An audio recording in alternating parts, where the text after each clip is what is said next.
Good afternoon. On this beautiful Saturday afternoon, I'm going somewhere. As you know, my name is Bosede Obo. I am a farmer, a food processor, a nutritionist, a dietitian, a lover of good food. I am a herbalist. I went to the farm. And can you believe what I said? Wonders shall not end in Nigeria. On this particular farm that we harvested these yams from, these are water yams, very beautiful thing. You know, if you're diabetic or whatever thing, or you are on a low carb, you will enjoy water yams. But do you know what? On the water yam that we had about 2,000 heaps, big mound of soil, heaps, that we have planted since last year, this time last year. Only for us to get to the farm, to start harvesting. You know what this dead devil robbers, agricultural robbers, what they did? They have harvested the yams in the soil.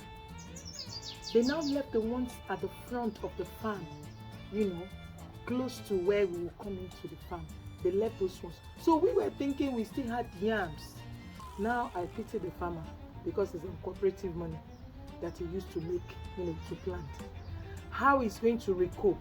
By the time we start harvesting yesterday, all the big fat yams had gone. As a matter of fact, these things were not due for harvesting. We should be harvesting towards end of November. But what we saw on the farm forced us to go and start harvesting. Anyway, that is just a side gist. Where I am going is far from here. And what I'm holding in my hand is a cup of cereal mix. You just need to, in Nigeria, in the Hausa language, we call it kono. But this one is kono with a difference. I'm going to explain to you the health benefits of kono. But today I want to tell you more about the herbal medicines for all manner of things. It's a series we're starting, so you can go with me.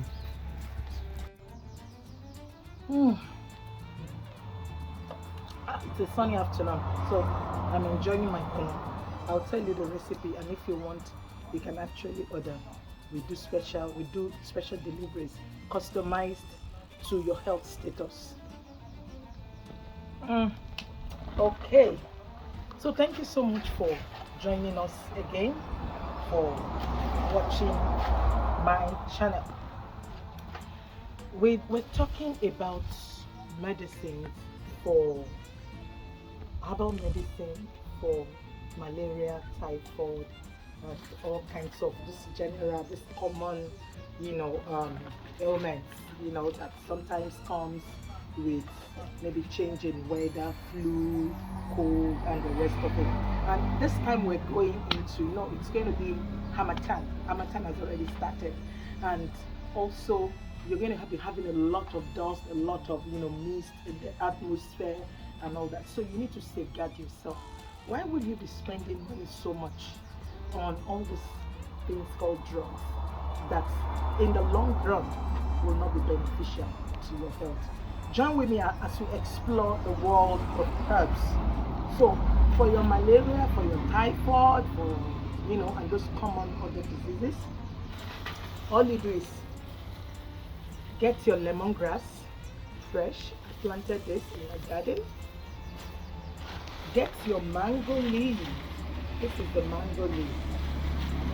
You will get to know what each of these things does in your body.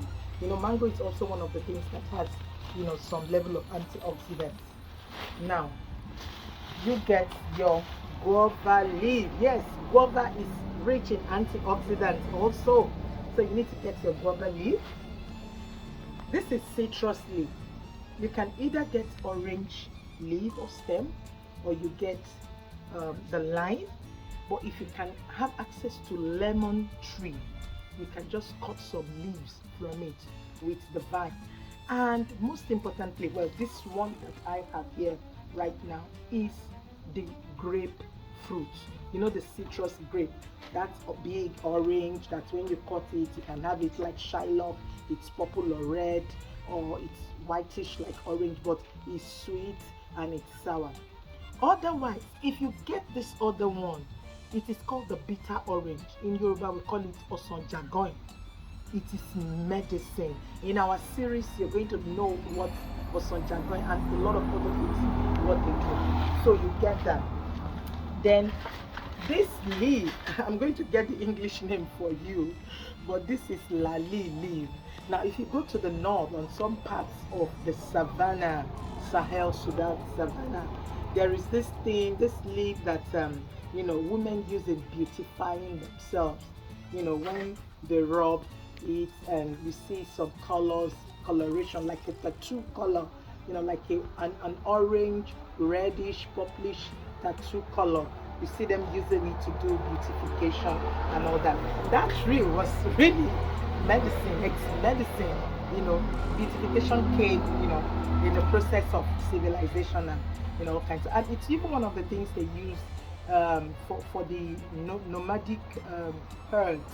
It's one of the things they use in making cheese, to color the cheese, which is a product of the cow milk. Now, this is cashew leaf. You also need this in this medicine. All these things will kill malaria parasites. All these things will kill the parasite that is causing typhoid. All these things will also boost your immune system. And this dried one, you can have it fresh or dried. And as a matter of fact, you can get some of these things and dry them and keep them at home and use as you want. Now, this one is the guinea chicken weed that I talked about. It's like eucalyptus. It's very high in menthol, and the alcohol content of it, the menthol content, methanol content of it is very high, which works on arthritis. Now, this leaf in Yoruba land is symbolic, but it is medicine. In granting someone, or in enthroning people as chiefs in Yoruba tribal, or the cultural tradition, we call this leaf the aroko leaf.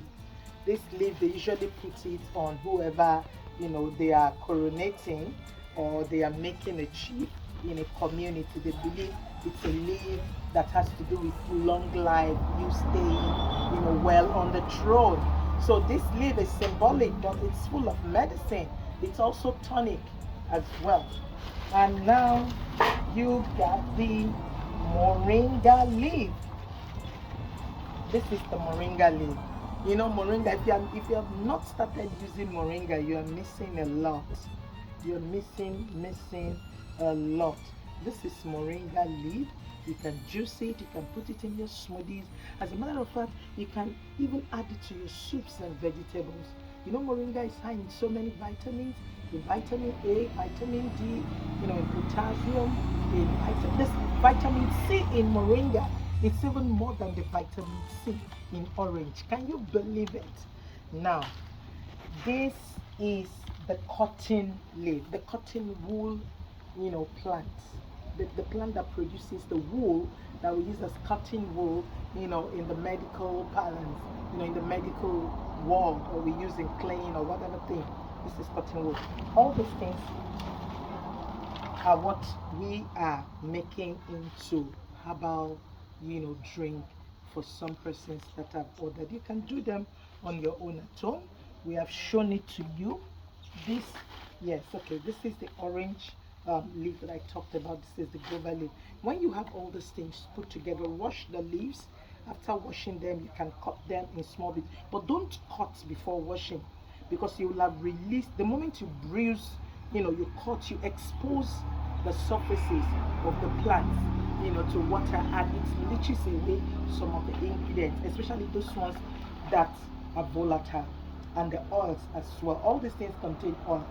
By the time you have brought it together, you cook it, put it in a big pot of water, and let it boil for like 30 minutes, and leave it there, let it sit there for another, say, 2 hours.